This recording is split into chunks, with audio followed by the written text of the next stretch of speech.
위원회 위원님들이 충분한 내용 파악과 질의가 이루어질 수 있도록 감사한 협의를 계속해서 충분한 시간을 확보하도록 그렇게 하겠습니다. 부총리 보고해 주시기 바랍니다.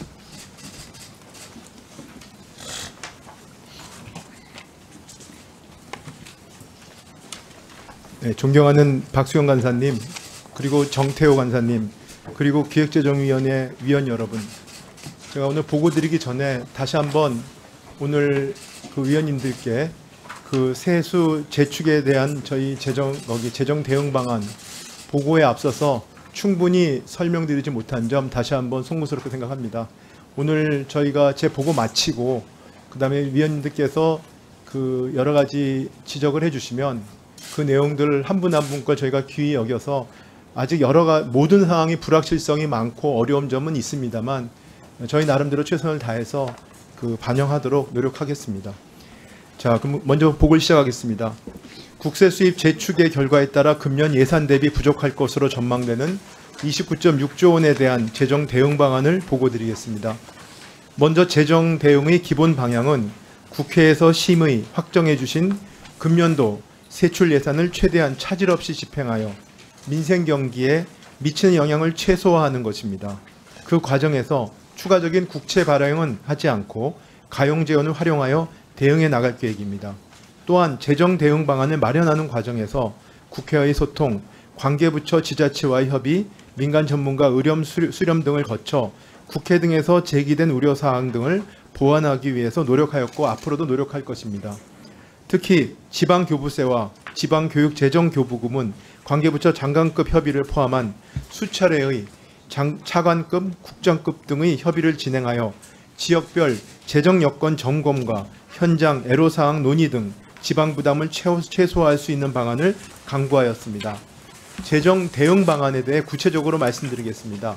먼저 정부 내 기금 등 가용 재원 약 14조 원에서 16조 원을 활용하여 지출을 보완하겠습니다.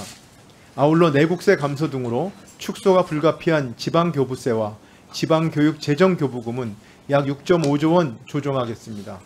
또한 약 7조 원에서 9조 원 정도로 예상되는 사업계획 변경과 지연 등에 따른 통상적 불용도 활용할 계획입니다.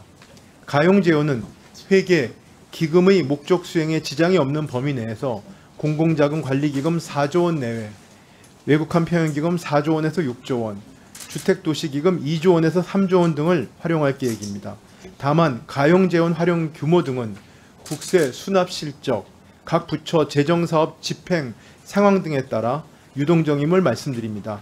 한편 지방교부세와 지방교육재정교부금의 경우 세수 재축에 따라 24년 예산 대비 감액해야 할 규모는 9.7조 원 수준입니다만 금년에는 3.2조 원을 교부하고 6.5조 원은 집행을 보류하고자 합니다.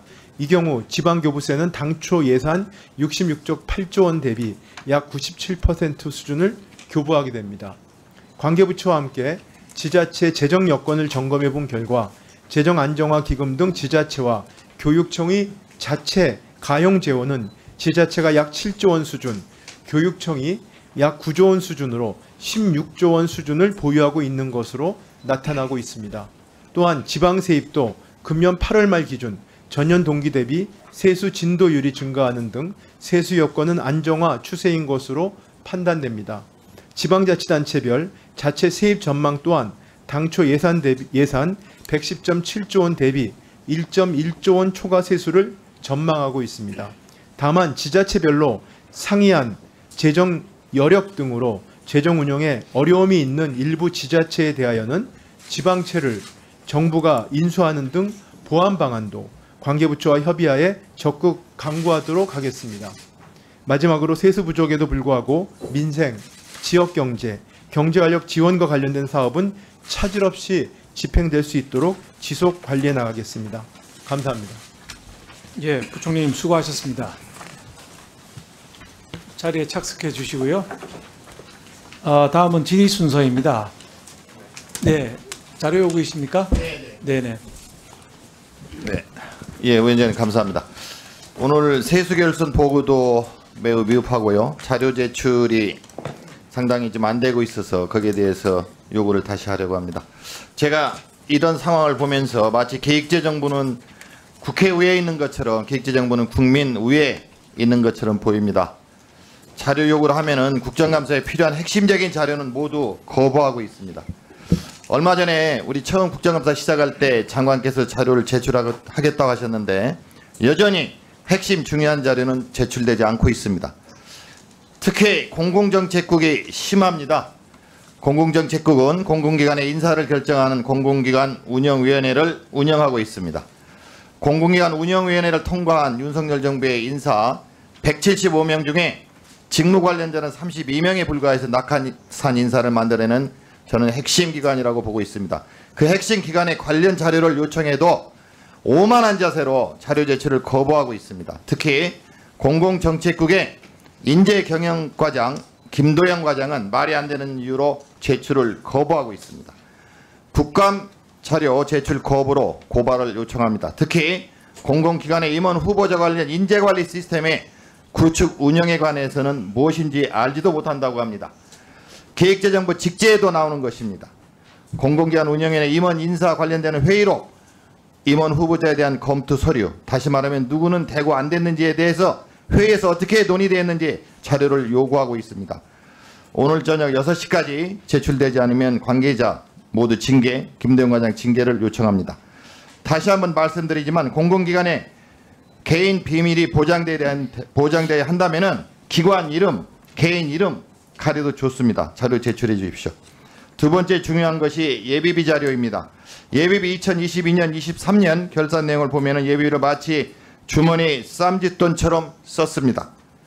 이것은 있을 수 없는 일입니다. 특히 작년 23년에 대통령 해외 순방 명목으로 예비비를 6차례 사용하였습니다. 예비비 328억, 책정해서 정상 총리에게 248억, 본 예산보다도 큽니다. 금년 9월에 순방 프레센터 설치 운영 예산 부족으로 19억 4천만 원을 국내에 의결했습니다.